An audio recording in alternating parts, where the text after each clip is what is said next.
प्यारे बच्चों, आज क्लास 9th का संख्या पद्धति पढ़ते हैं। मैथ का पहला चैप्टर है आपका। मेरा नाम विनय कुमार मिश्रा है जो आपको मैथ पढ़ाऊंगा। ठीक है, तो संख्या पद्धति स्टार्ट करने से पहले सबसे पहले जान लेते हैं कुछ बेसिक चीज़ें। बिना इस बेसिक चीज़ें के आप संख्या पद्धति को जो एक्सरसाइज है आगे आप लगा नहीं पाएंगे। तो सबसे पहले जान लेते हैं प्राकृतिक संख्या। ये प्राकृतिक संख्या होती क्या है? प्राकृतिक संख्या वे संख्याएं होती हैं जो एक से शुरू होती है और अनंत तक चली जाती है। वो हमारी क्या होती हैं? प्राकृतिक संख्याएं होती हैं। अब दूसरा है हमारा पूर्ण संख्या। पूर्ण संख्या हमारी वो संख्या होती है जिसमें जीरो इंक्लूड हो जाता है और बाकी जो हमारी प्राकृतिक संख्याएं जो स्टार्ट होती है, जिनको हम नेचुरल नंबर कहते हैं, वो हमारी क्या हो जाती हैं? पूरी पूर्ण संख्या हो जाती हैं। तो प्राकृतिक संख्या पूर्ण संख्या में देखिए अंतर क्या है? सिंपल सा अंतर यही है कि इसमें जीरो इंक्लूड हो गया है और प्राकृतिक संख्या में हमारे क्या है, जो गिनती हम स्टार्ट करते हैं 1 2 3 से, वही हमारी प्राकृतिक संख्या हो गई है। ठीक है, अब पूर्णांक किसे कहते हैं? पूर्णांक को हम देखते हैं। पूर्णांक हमारा इन दोनों का मिक्स होता है। देखिए, प्राकृतिक संख्या हमारी क्या है? धनात्मक संख्याएं। जितने भी धनात्मक संख्याएं हमारी प्राकृतिक संख्याएं। ठीक है, पूर्ण संख्या में क्या है? वो भी धनात्मक संख्याएं, बस इसमें जीरो इंक्लूड कर दिया गया है। लेकिन पूर्णांक में क्या होता है? पूर्णांक हमारा धनात्मक और ऋणात्मक दोनों से मिलकर बना होता है और जीरो हमारा उसमें सेंटर में होता है। तो हमारे जो सेंटर में होता है वो जीरो हो गया। हम लेफ्ट हैंड साइड में जितने भी आएंगे, इधर अगर चल के आते हैं तो हमारी क्या हो जाएंगे? ऋणात्मक संख्याएं होती हैं। और इधर लेफ्ट हैंड साइड में जाएंगे तो जितनी भी संख्याएं होती हैं हमारी धनात्मक संख्याएं होती हैं, जिसको हम पूर्णांक कहते हैं। ठीक है, इस पूर्णांक के बाद हम आते हैं अभाज्य संख्या पर। अभाज्य संख्या वे संख्याएं होती हैं जो केवल एक से या अपने ही नंबर से विभाजित हो, वो हमारी क्या कहते हैं? अभाज्य संख्या कहलाती हैं। अभाज्य संख्या जैसे क्या हो गया? 23 हो गया, 11 हो गया, 19 हो गया, 29 हो गया। ये सारी संख्याएं ऐसी संख्याएं हैं जो केवल एक से विभाजित होंगी या खुद के स्वयं से विभाजित होंगी। वो हमारी सब सारी संख्या क्या होती है? अभाज्य संख्या कहलाएंगी। ठीक है, और फिर आगे आते हैं हमारी भाज्य संख्या। भाज्य संख्या वे संख्या होती है जो एक से विभाजित हो ही लेकिन कोई और नंबर से विभाजित हो, वो हमारी संख्याएं क्या कहलाती हैं? भाज्य संख्याएं कहलाती हैं। जैसे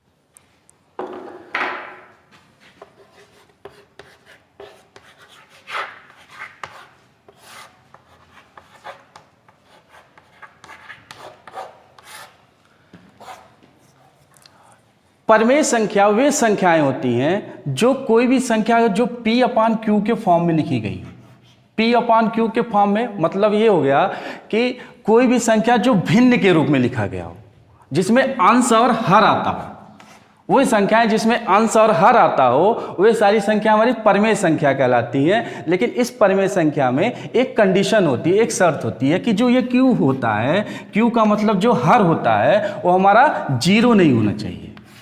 क्यों नहीं होना चाहिए जीरो? जीरो अगर क्वेश्चन सपोज कर लीजिए कि 1 में 1/2 है तो इसको हम P मान लेते हैं और 2 को हम अगर Q मान लेते हैं तो ये तो P/Q के फॉर्म में है ये संख्या।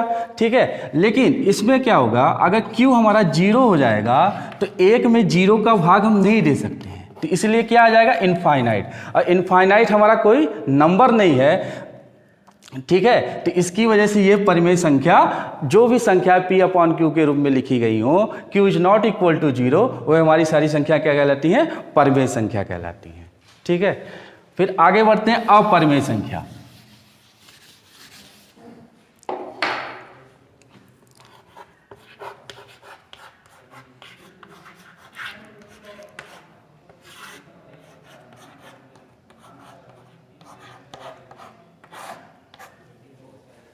अपरमेय संख्या वे संख्या होती है जो P/Q के फॉर्म में ना लिखी गई हो। जो सिंपल क्या होता है? कौन सा परमेय अपरमेय संख्या? जैसे √2 हो गया, √3 हो गया, 1.1 हो गया, पाई हो गया, ये सारी हमारी चीजें क्या होती हैं? अपरमेय संख्या कहलाती हैं। ठीक है, तो ये 5-6 कॉन्सेप्ट थे जो आपके संख्या पद्धति में जो प्रश्नावली 1.1 को अगर सॉल्व करेंगे तो ये सारे कॉन्सेप्ट आपको वहां पे मिलेंगे। ठीक है, एक प्रश्नावली 1.1 को सॉल्व करते हैं। उसमें पहला क्वेश्चन है कि क्या शून्य एक परमेय संख्या है और क्या इसे आप P/Q के रूप में लिख सकते हैं जहां P और Q पूर्णांक है और Q is not equal to zero. तो सबसे पहले ये बता दें कि क्यों पूछा है कि क्या शून्य एक परिमेय संख्या है कि नहीं है। तो शून्य हमारी एक परिमेय संख्या है।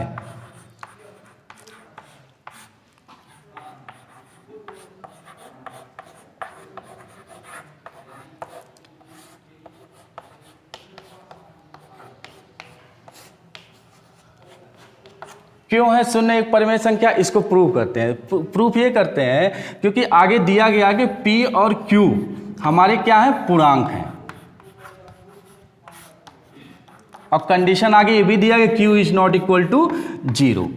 तो मतलब P और Q पूर्णांक है, तो इसमें पूर्णांक के मतलब क्या आ जाए, हमारे निगेटिव नंबर भी आ सकते हैं, पॉजिटिव नंबर भी आ सकते हैं, 0 भी आ सकता है, 1 2 3 भी आ सकता है।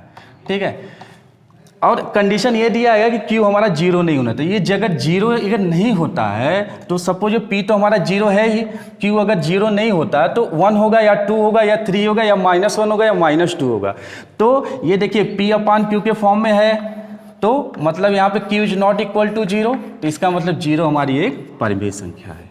ठीक है,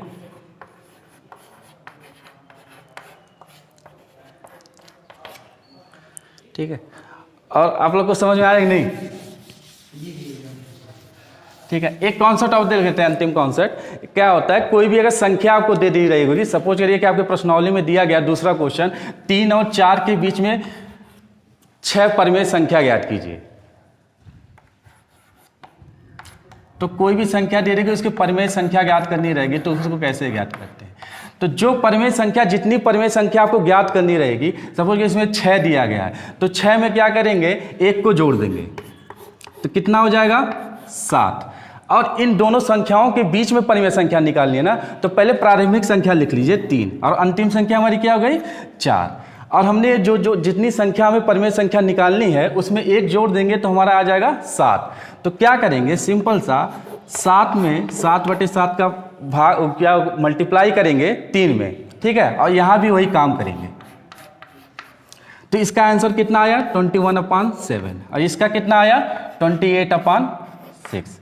तो 21 के बाद दोनों में हर सेम है, कोई दिक्कत? तो यहाँ पे देखिए अंश यहाँ पे 21 है और यहाँ पे अंश क्या है, 28 है। तो 21 के बाद क्या आता है, 22, 23, 24, 25, 26 एंड 27। बटे में सबके साथ लगा दीजिए। ये हमारी क्या हो गई, बीच में जितनी भी संख्याएं आ गई हमारी 6 परिमेय संख्या। ठीक है, बाकी आपको कोई दिक्कत हो तो कमेंट बॉक्स जरूर करिएगा। ठीक है।